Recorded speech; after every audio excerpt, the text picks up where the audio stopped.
El conde Almasi, el nadador del desierto. Su pasión por el desierto oriental del Sáhara le llevó a pasar en él la mayor parte de su vida. Ladislaus Almasi fue un explorador incansable de Egipto y Libia, un obligado espía al servicio de los alemanes y además la inevitable inspiración de novelas románticas. Para nosotros, un soñador; para los beduinos, Abu Ramla, el padre de la arena. Descripción de una ciudad y del camino que lleva hasta ella. La ciudad se halla al este de la ciudadela de Es-Suri. En ella encontrarás palmeras datileras y viñas y manantiales con agua corriente. Sigue el Wadi y asciende por él hasta descubrir otro que se corre hacia el oeste entre dos colinas. En ellas hallarás una senda, síguela y llegarás a la ciudad de Zarzura. Encontrarás sus puertas cerradas. Es una ciudad blanca como una paloma. Sobre la puerta verás un pájaro labrado en piedra. Tiende su mano hasta su pico, toma la llave, abre y entra en la ciudad. Verás grandes tesoros y al rey y la reina durmiendo en el palacio. No te acerques a ello, pero toma una parte de los tesoros. Que la paz sea contigo. Esta escueta mención encontrada por el conde Almasi en un antiguo manuscrito anónimo egipcio de la Edad Media, que llevaba por título el libro de las perlas sepultadas, le puso sobre la pista de un hallazgo que hubiera querido para sí cualquier explorador del desierto. No obstante, él fue el único que dio credibilidad a un texto que para muchos no era más que una fantasía inspirada en otros testimonios más antiguos de época clásica. Lo mismo sucedía con la famosa ciudad de Latón que aparece descrita en uno de los cuentos de las 1001 noches, y que solamente podía identificarse con el perdido oasis egipcio. La búsqueda del oasis de Zarzura se convirtió en una auténtica obsesión para Almasi. No se equivocó con el antiguo texto. Muy cerca de Hilf al-Kebir la expedición de Almasi halló aquel mítico lugar. Sin embargo, la vida de Almasi estuvo plagada de innumerables hechos insólitos, que solamente pudo haber conocido alguien al que los propios beduinos bautizaron con admiración y respeto como Abu Ramla, el padre de la arena. Ladislaus Edward Laszlo Ede Almasi, conde Almasi como a él le gustaba que le llamaran, nació en el castillo de Bernstein, antigua Hungría, hoy Austria, el 22 de agosto de 1895. Hijo de Georgi Almasi, famoso explorador de Asia, Laszlo no tardó en seguir los pasos de su padre. Dominaba a la perfección 6 lenguas: húngaro, alemán, inglés, francés, italiano, y por supuesto, el árabe. Su amor por el desierto le vino después de haber sido contratado como chofer de pruebas extremas en el desierto egipcio a comienzos de los 20 por la empresa automovilística Ster. Su verdadera personalidad e historia no tienen nada que ver con el Almasi que protagonizó brillantemente el actor Ralph Fiennes en El paciente inglés, 1997, película que estaba basada en una novela de ficción del mismo título escrita por Michael Andatier. Almasi era algo más que un soñador. A lo largo de la década de los 30 y 40 peinó todo el desierto occidental de Egipto, abriendo nuevas rutas por lugares increíbles. Durante sus largas horas de soledad en el desierto, leía y reflexionaba sobre ese mundo de arena en el que parecía increíble que pudiera haber más vida incluso que en otros lugares. En muchas ocasiones las únicas fuentes de información que había de los sitios que él exploraba, eran escuetas referencias aparecidas en antiguos manuscritos árabes. Uno de sus preferidos era al-Bakri. Este autor hablaba de que al sur del oasis de Jarga había regiones desérticas conocidas como islas, de vegetación, con numerosas palmeras, datileras y fuentes. Allí vivían, según este testimonio centenario, seres humanos de un tamaño diminuto y en ellas se podían escuchar durante el día y la noche el susurro de los jinns, espíritus o demonios, que viven en las arenas del desierto o en los árboles de los oasis. Aquel lugar es tan peligroso para un extraño que solamente se detienen en él de cuando en cuando algunos bandidos del Sudán mientras preparan alguna de sus razias contra los musulmanes. En su propio diario Almasi relata cómo llegó a escuchar por primera vez este canto de los espíritus del desierto. Al final del día, después de que cesara el calor y el viento, el silencio era interrumpido por un sollozo largo y prolongado que se repetía constantemente en lo alto de las dunas. El sonido iba en aumento hasta convertirse en un quejido quejumbroso. Una tras otra, todas las dunas comenzaban a cantar de forma solemne. Desde ese día Almasi entendió por qué los beduinos hablaban con temor supersticioso de las voces de los gule, los malos espíritus que habitan en las dunas. Después de unos minutos el canto se apagaba lentamente y todo volvía a ser envuelto por un profundo silencio. El propio Almasi reconocía en su diario que incluso a nosotros, europeos de ideas racionalistas, nos resulta difícil considerar esos fenómenos naturales que se producen en contadísimas ocasiones como un efecto del enfriamiento nocturno de la arena y conservar la calma frente a ellos. Almasi sabía que muchas de las historias que le contaban los beduinos sobre los extraños demonios y genios que vivían en el desierto tenían algo más que un trasfondo romántico.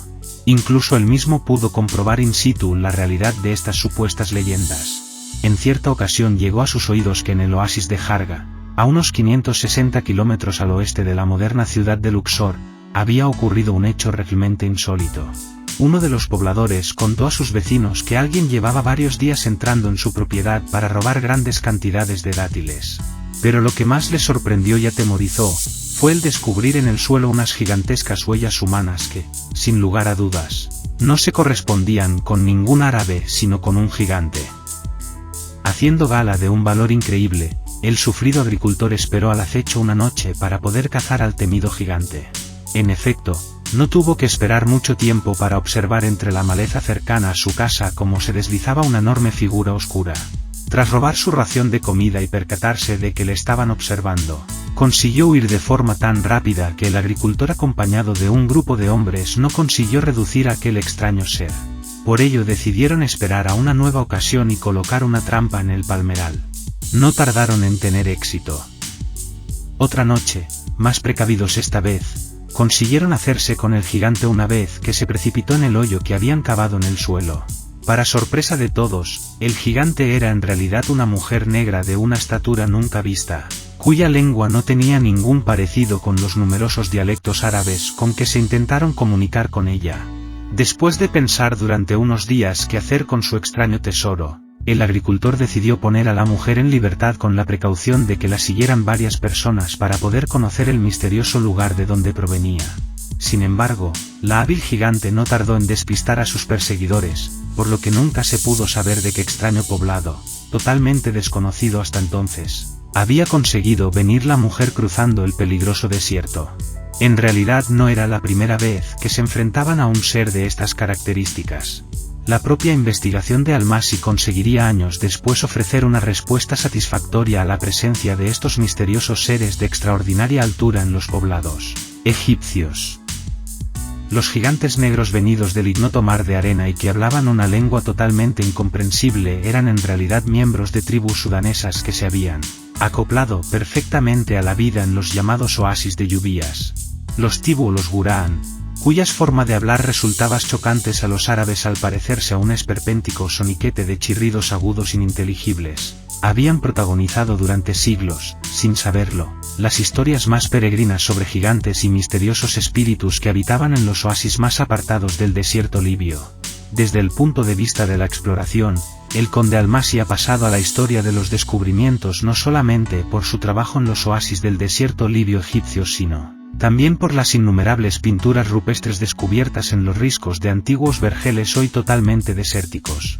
Entre los lugares más prolíficos de estas características se encontraba el famoso Hilf al-Kebir, un macizo rocoso que se extiende al suroeste de Egipto, cerca de la frontera con Libia.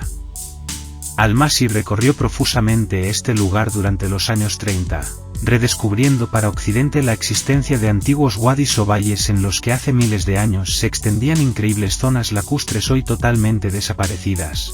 Precisamente fue en uno de estos wadis de Hilf al-Kebir, en donde Almasi descubrió el lugar que él llamó Wadi Sura, el Valle de las Imágenes. Allí apareció la cueva que contenía las famosas pinturas de los nadadores, circunstancia que demostraba que aquel lugar, hoy totalmente desértico y carente de vida, fue hace miles de años el hábitat natural de pueblos primitivos que tenían por costumbre bañarse en los lagos de la región. La presencia de cazadores en las pinturas junto con jirafas, por ejemplo, apoyaban esta hipótesis. Además el equipo de Almasi descubrió numerosas herramientas así como una piedra grande de forma oval que se descubrió en la mayor de las cuevas y que tenía grabados unos ojos y unos labios. Los egiptólogos que la examinaron en el Cairo afirmaron que se trataba de la más primitiva de las llamadas paletas aparecidas siglos después en la época predinástica de la historia de Egipto. Si bien los descubrimientos de Almasi en Hilf al-Kebir son realmente suyos, si tenía noticia de que en otros lugares del desierto algunas de estas pinturas eran conocidas por los beduinos nómadas. En su diario, Almasi relata las dificultades que tenía en numerosas ocasiones para convencer a estos nómadas de que le enseñaran las pinturas, ya que los beduinos pensaban que se trataba de pinturas realizadas por los espíritus. Por ejemplo, en la montaña de Ubainat, a unos 200 kilómetros al sur de Hilf al-Kebir, los nómadas le enseñaron a regañadientes algunas de las misteriosas pinturas sobre los riscos de la montaña a las que los sencillos beduinos no podían dar una respuesta racional. Además, sobre uno de los riscos de Hilf al-Kebir, Almasi descubrió diferentes círculos regulares de piedras colocados por manos humanas hace posiblemente cientos o miles de años. La falta de tiempo y de provisiones de agua impidieron al conde húngaro y a sus acompañantes realizar excavaciones para conocer si debajo de esos misteriosos círculos había alguna clase de tumba primitiva o alguna señal de los Tibu, los gigantes negros de los oasis. Tentado por la lectura de la historia de Heródoto, Almasi fue capaz de seguir la pista a algunos acontecimientos sucedidos en la antigüedad que para muchos habían pasado totalmente desapercibidos. Uno de ellos era la mención que hacía el historiador griego sobre la tragedia sufrida por el ejército persa de Cambises en el siglo VI antes de nuestra era.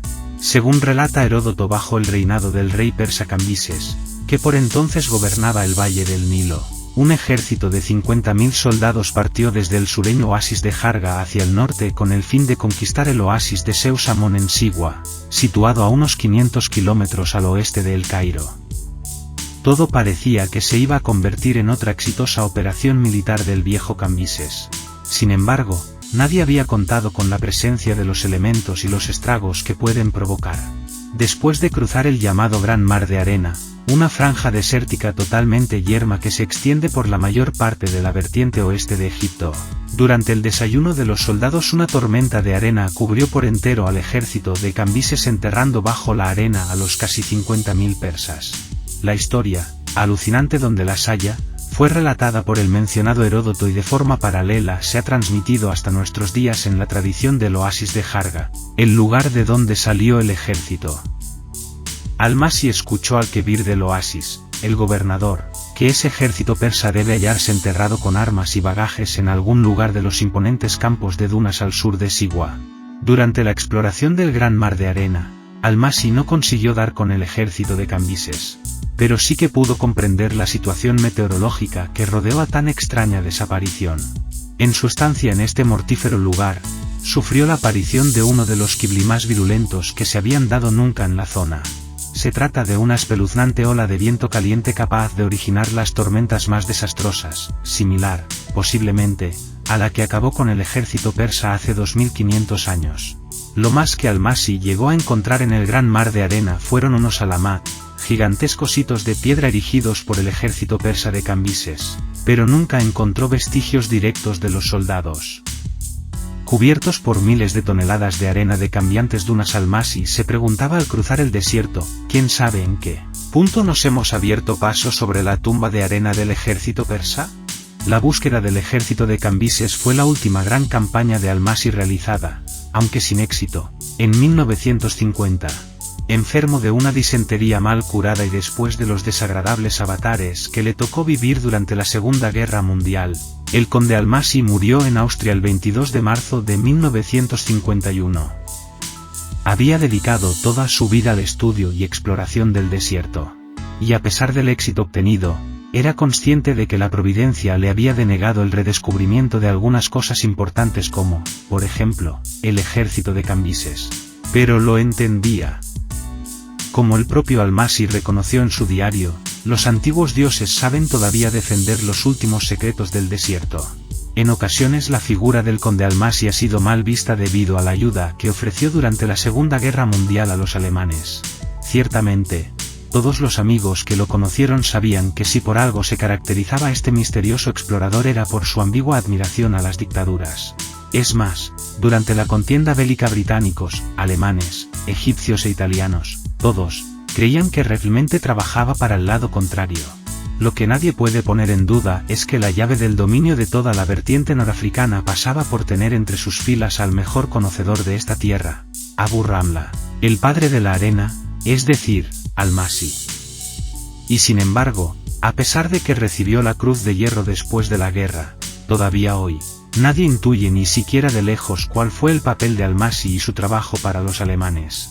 Posiblemente, como han apuntado algunos de los que trabajaron directamente con él, la única causa que provocó su relación con los alemanes fue un simple cambio de intereses. Ellos le proporcionaban material y a cambio, él podía continuar con lo que más amaba en este mundo, explorar el desierto.